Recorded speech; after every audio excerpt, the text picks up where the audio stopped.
Shalom. This video is number 3 in the Mitzvah series. This one has to do with another verse in Genesis. The verse takes place in the story where Jacob is about to meet his brother Esau, and he's nervous, so he separates himself from everybody else in his party. And that night he has this wrestling match with this figure. I talk about this in another video.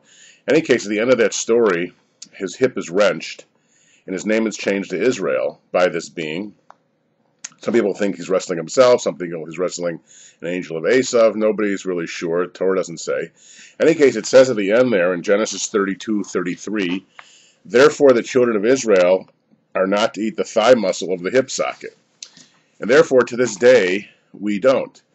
Now, Ashkenazic butchers have never porged the sciatic nerve, and so we simply chop off, they do, the hind quarter of the cow and send it to the non-kosher butchers. So Ashkenazi Jews don't get sirloin or T-bone or that part of the cow because of that verse. Sephardic butchers, I believe, do porge the sciatic nerve and therefore can get those cuts of meat that are kosher. Now, what is this all about? Why would we do this? Well, the Torah doesn't say why, other than obviously to remind us of that story. So what's the point of that story? And there's various views.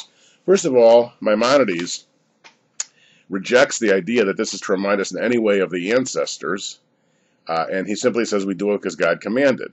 But there are other commentators who did give reasons. For example, Sforno, this medieval exegete, said basically that the symbolic significance of the mitzvah is to show that a Jew must not allow a physical handicap to discourage him in his fight for survival.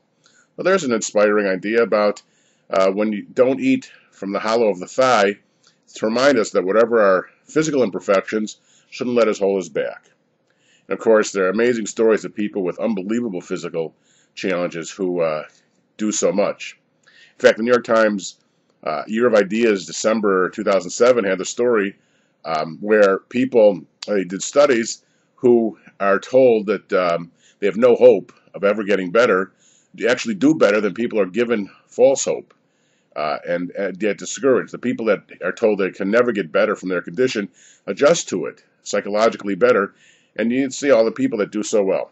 Okay, then Chinuch, this book, trying to understand the Mitzvote, says it's symbolic of Israel's survival. Just as Jacob faced a dangerous foe and emerged victorious, so through the ages, the Jews have survived even the most devastating onslaughts of our enemies.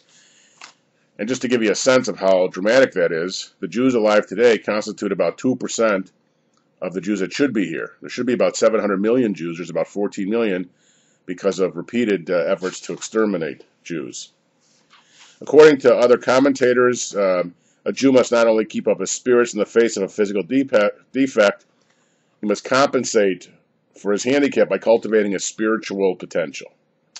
Okay, then there's another commentator named Chazikunu, who said that Joseph was left by himself. So the reason why he believes we have this mitzvah is to remind us we must never permit a fellow Jew to feel he's alone in the world.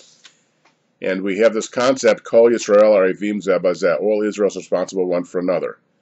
That for all one people, one family, we have to take care of each other. And that explains the extraordinary contributions and tzedakah system, charity that Jews have for helping needy Jews. Not to say we shouldn't help the rest of the world. The Jews are amazingly, not everyone of course, but per capita amazingly generous for general tzedakah causes. But this one also talks about the responsibility to fellow Jews, because if we don't, who's going to? Nobody will. And then you have the commentator Al-Sheikh, who says that the reason he had this was because he had married 2 sisters, Rachel and Leah, even though the law prohibiting that hadn't been given yet. This shows, he says, that even the saintly Jacob was not immune from sin. Accordingly, he says we should mend our ways and keep far from evil. So you can see all these different reasons. Every time we don't eat a sirloin steak or a T-bone because it's not kosher, based on this verse, even if the cow that came from be kosher, these are the reasons. And again, I believe Sephardic butchers do have this, so that it's possible if you're in that part of the community you can't. But I know Ashkenazic butchers don't. Shalom.